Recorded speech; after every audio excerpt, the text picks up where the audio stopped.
Okay, let's take a look at the tiny little jewel of South Sound, Eagle Island State Park. Eagle Island is really a little one. It's just a few acres. Back when I was a kid, we used to camp on it, but the state parks has decided to disallow camping, so you can't do that anymore. It has an interesting history. So the story goes that I got is that it was used for a burial islet by the Nisqually tribe. They would take the high-ranking elders out there and put them in a canoe suspended up off of the ground in the canoe. And when the white man came to the country, there were no sawmills around. It took a lot of doing to build a boat. And that was the way to get around out here. It was much faster to go out to the burial islet, pull the boat out of the crotch of the tree, and dump the body on the ground and use the canoe. Now, I don't know if that's true. Don't count that as gospel, but that's what I have been told. And so it's sometimes called an island of unhappy spirits. But it's a beautiful little island, only a few acres, and it's perfectly okay to land on it and do a day visit, but you can't camp on it overnight anymore. The state doesn't allow that anymore.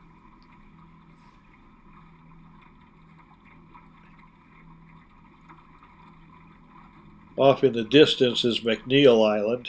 This is in the Balch Passage, located in the middle of Balch Passage between McNeil Island and Anderson Island.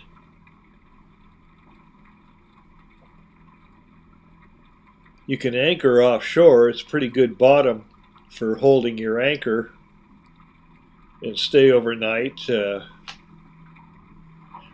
Do it that way, and there are 2 state park mooring buoys still left.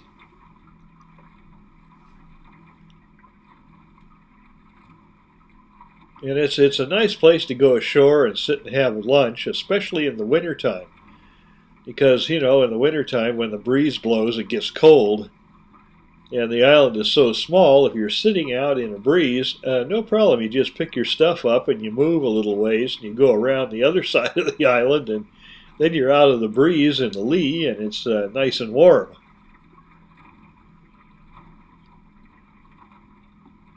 Doesn't take very long to go around this in the boat. It'll only take you 15-20 minutes to walk around on the beach. If you want to walk all the way around on the beach, that's easy, as long as you do it on a somewhat low tide, because the tide gets all the way up into the trees. So, time your tides, and like I say, it just doesn't take that long. And we're coming back around to the original side where we started. And on the point, just ahead of us, is probably the best landing area, which has a kind of a gravel bar beach, which is a mixture of gravel and crushed shells. A beautiful little spot.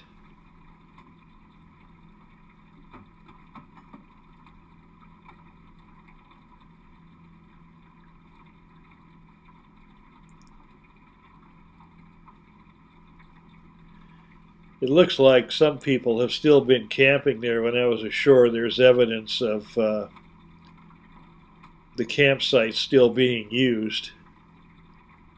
But officially, you're not supposed to. Like I always say, you can do anything you want as long as you don't get caught. With the boat I got now, it's just fine to stay offshore in the boat. You could hear the seals snorting around. There's always a lot of harbor seals hanging around. They like to go ashore here also. And all night long they're out there snorting around. They come up and investigate the boat. I've never had them try to jump on board. If they did, I'd take a paddle or my boat hook or something and beat the hell out of them until they got out of there.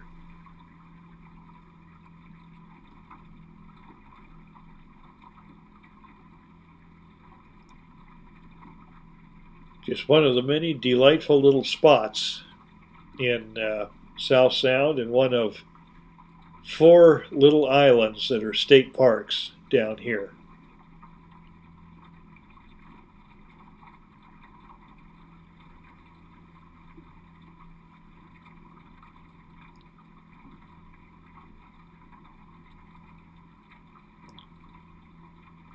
Now we're coming around to almost where we started again. In this shot you can see the big gravel point on the end, which is probably about the best landing place. The rest of it's a little bit on the rocky side.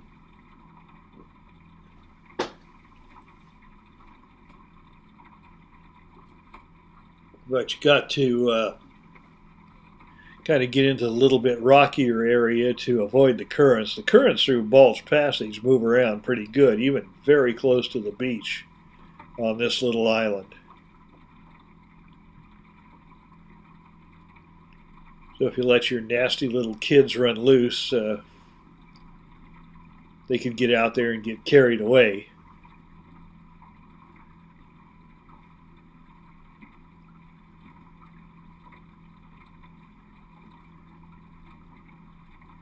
It's an absolutely beautiful day in South Sound.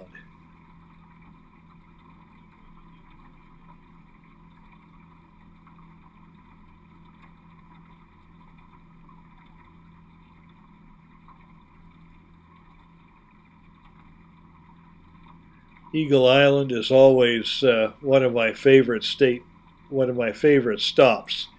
And sometimes I do stay overnight there by anchoring out because it's not too far from what used to be good fishing grounds. So until next time, we'll see you later. Bye-bye.